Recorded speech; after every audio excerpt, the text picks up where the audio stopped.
sorry naman. Wag na yan. Masaya. Salamat.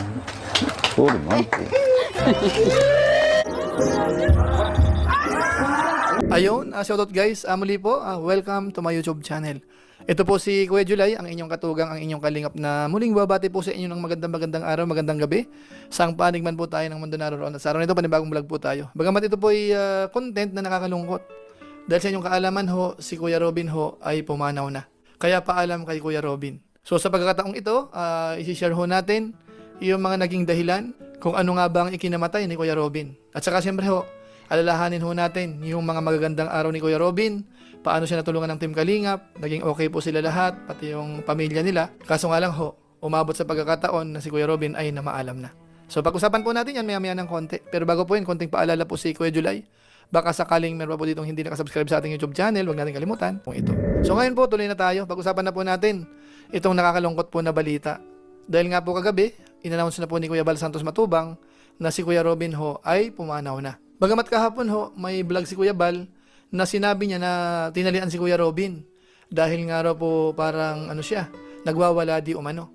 Tapos after po noon, yun nga po nabalitaan natin na talagang pumanaw na si Kuya Robin. So it's 11:21 at ito po nakakalungkot isipin at yun po ang nangyari po mga kaibigan. Hindi nakarecover si Tay Ruben. Pinapayos na po namin.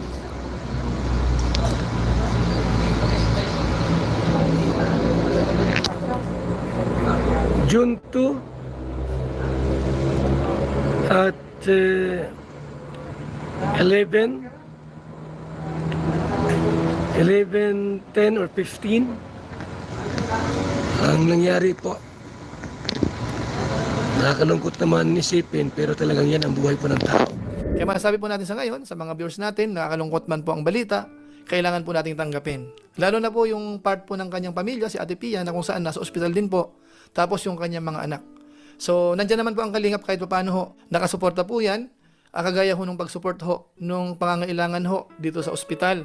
Sa nakakatanda po, di ba naglikom po tayo ng 180,000 na kung saan yun po ay naibigay na. At halos kompleto na po yun, mga kabayan po natin. Sa pangunguna po ni Kuya Bal Santos Matubang. Doon po sa mga tumulong, sa part ko po, doon sa aking live na nagpaabot po ng tulong, 24,000 po lahat yon. Yun po ay naiparating natin. Tapos yung mga kasamahan ko po sa COOS, may extra pa pong tulong. More or less, kulang-kulang 20,000 din po siguro galing sa amin. So maraming salamat po sa inyo. At naway yung pamilya po nila ay makarecover din po kaagad sa tulong ng mga Lingap partners, mga kabayan po natin, at saka ng kanilang pamilya. So sa pagkataon po ito mga kabayan natin, alamin natin muna, bakit nga ba, ano nga ba ang ikinamatay ni Kuya Robin? Ang pinaka-main na dahilan po niyan ay nabangga po yung kanilang sasakyan. At mabilis po yung impact. Ito po, panoorin natin yung portion na yan.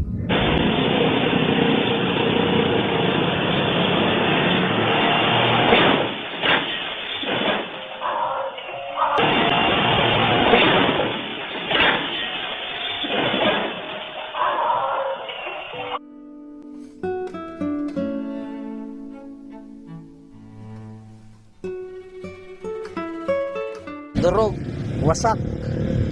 Oh, wala na, hindi na magamit to. Talaga po. Basag ang makina. So yan po mga Kalingap, ang lakas po ng impact. Talagang, kumbaga, ang dating ay paabante pa po, hindi pa preno ho. Doon sa malaking puno tumama at warak po yung sasakyan. At hindi po sinerte si Kuya Robin, siya po ay bumigay. Bagamat yung kanyang asawa ho ay nasa ospital pa, mga kabayan po natin. At kasalukuyang ginagamot at ang Team Kalingap po ay nakasuporta po dyan. Hanggang sa ngayon po, si Kuya Bal ho ay aktibo po dyan, pinapasyal-pasyalan, kasama rin po yung ibang mga Lingap partners na nagmamalasakit din po sa pamilya po ni Kuya Robin. Doon po sa hindi mga nakakatanda ho, doon sa mga bagong viewers ho natin, si Kuya Robin ho ay isang Indiano na kung saan ho ay walang papeles sa Pilipinas. Tinulungan po ng Team Kalingap hanggat sa pinauwi yung asawa na namamasukan naman po sa Maynila at sila po ay nagsama, ipinakasal po yan. At si Kuya Robin ho ay nag-viral po ang kwento po niya kasi napakasipag nga po niyan ni Kuya Robin. So kahit pa paano ho, yung buhay nila ngayon ay okay na, may sasakyan na, may sariling bahay, pinagawa ng Team Kalingap, tapos yung pamumuhay naman po nila kahit pa paano, may pumapasok na panggastos mga kabayan po natin. Kaya masasabi ko po, malaking bahagi po ang Team Kalingap sa buhay po nila. Na sa tingin ko naman, hindi po nila nakakalimutan yan hanggang ngayon.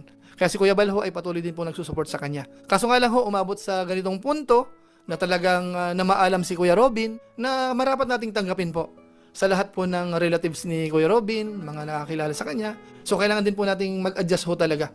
Actually po si Kuya Robin ho, huling nagkita kami niyan nung kasal po ni Kakay. Yan po yung huli, mga few weeks ago, mga higit isang buwan, more or less. Pero may pagkakataon po niyan, dahil nga po nababalita kasi noon na si Kuya Robin po ay umiinom.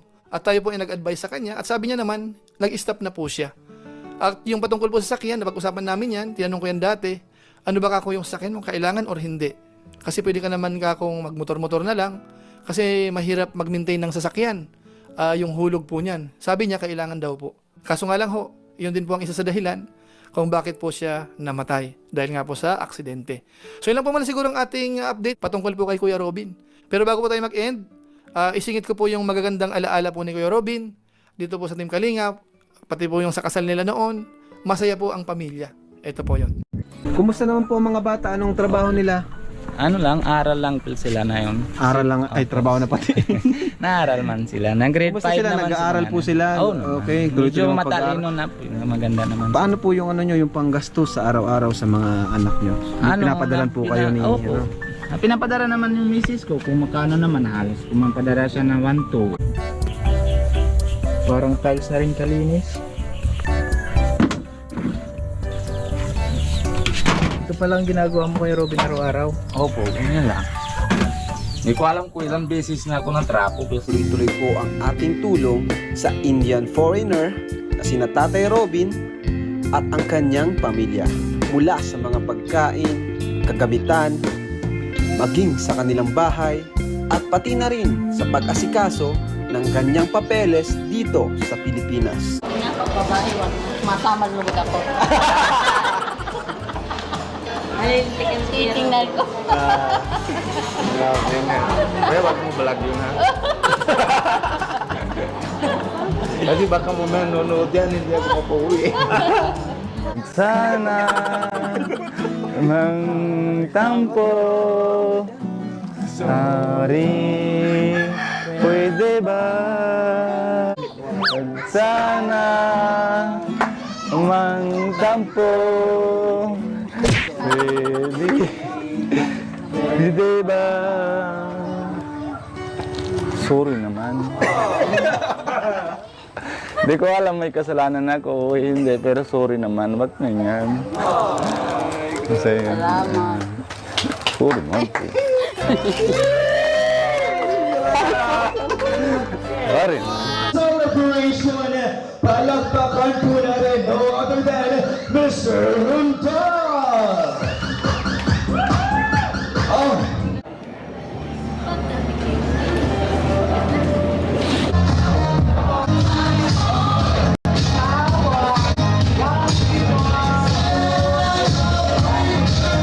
And for now, of course, we will be witnessing the sharing of sweetness of Robin and our Mr. and Mrs. Buddha. Alright, yes. 1, 2, 3, sabay-sabay. 4, ano sa 5? Congratulations, Mr. and Mrs. Hundal! Na-miss niya si Dora. Si Dara pa?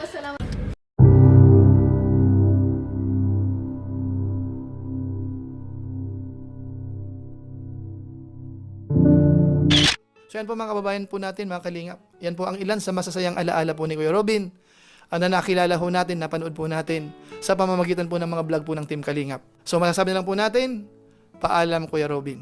Una, maraming tayo salamat sa Diyos po. Maraming salamat din po sa inyong lahat.